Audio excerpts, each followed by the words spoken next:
لے جاتے ہیں مدینہ المنورہ کے مضافات میں سیر کے لیے جاتے ہیں. اچانک دیکھتے ہیں ایک قافلے نے پڑاؤ کیا ہوا ہے. وہ قافلہ ان کے پاس اونٹ ہے. میرے آقا صلی اللہ علیہ وسلم کو عرب کا ایک سرخ اونٹ بہت پسند آیا. میرے آقا صلی اللہ علیہ وسلم نے ارشاد فرمایا میں اس اونٹ کو خریدنا چاہتا ہوں. قافلے کا سردار وہاں موجود تھا. انہوں نے کہا لے جائیے خریدیے. میرے آقا صلی اللہ علیہ وآلہ وسلم نے ارشاد فرمایا دیکھو میں سیر کے لیے آیا تھا, اونٹ خریدنے کے لیے تو نہیں آیا تھا, یہ میرا مقصد نہیں تھا, میں فقط سیر کے لیے آیا تھا. تمہارا اونٹ نظر آیا, مجھے پسند آیا. ارے ناز کرتے ہیں ہم, کیا عظیم اونٹ ہے وہ جو آقا کو پسند آ گیا, جو آقا کو پسند آ گیا. میرے آقا نے ارشاد فرمایا میں اسے خریدنا چاہتا ہوں لیکن اس وقت میرے پاس قیمت نہیں, میرے پاس قیمت نہیں ہے. میں جاؤں گا گھر جا کر واپس قیمت ادا کر دوں گا. وہ دیکھ رہے ہیں میرے آقا صلی اللہ علیہ وسلم کو, آقا جا رہے ہیں, آقا وہاں سے تشریف لے جاتے ہیں. وہ آقا کو کہتے ہیں آپ لے جائیں اونٹ, آپ لے جائیں. آقا کے حسن کے جلوے دیکھ رہے ہیں, اس وقت تک آقا کو دیکھ رہے ہیں جب تک آقا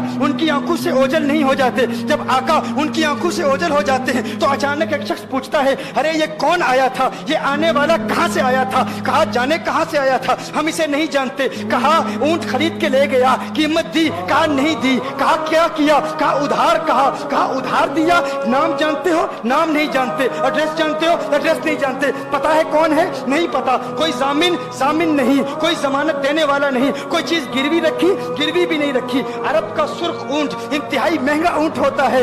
علماء جانتے ہیں سرخ اونٹوں کی قیمت کیا ہے. کوئی بندہ آئے جس کا نام پتا نہیں, ایڈریس پتا نہیں کہاں رہتا ہے, کہاں سے آیا ہے, اپنا اونٹ, ان کا اونٹ وہ لے کے چلے جاتے ہیں, ادھار لے کے جاتے ہیں, نام بھی نہیں بتاتے, ایڈریس بھی نہیں بتاتے. کہا تمہیں کیا ہو گیا تھا, تم نے اپنا اونٹ یوں ہی دے دیا. ایک شخص بولا ارے تم کہتے ہو کہ اس کا نام پوچھتے, اس کا پتہ پوچھتے, ارے نہ جانے کیا ہو گیا تھا, ہماری عقل پر پردے پڑ گئے تھے, ہم تو اس کے حسن میں ایسے کھو گئے تھے. ارے جب وہ بولتا تھا نا تو اس کے منہ سے پھول جھڑتے تھے, ان کے منہ سے پھول. انہی کی بو مایہ سمن ہے, انہی کا جلوہ چمن چمن ہے, انہی کی رنگت گلاب میں ہے, انہی سے گلشن مہک رہے ہیں.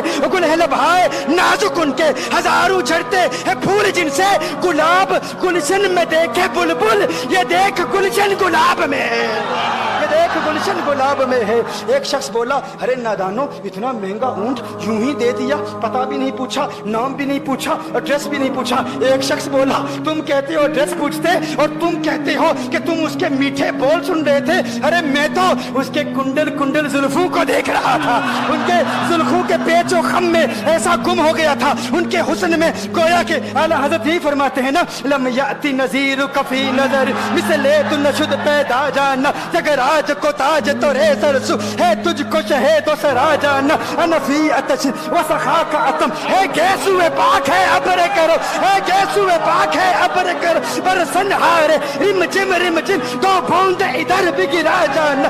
انفی اتش و سخا کا اتم. اور ایک پنجابی شاعر نے کہا مکھ چند بدر شاہ شانی, مت چمکے لاٹھ نورانی, کالی زلف تے اکھ مست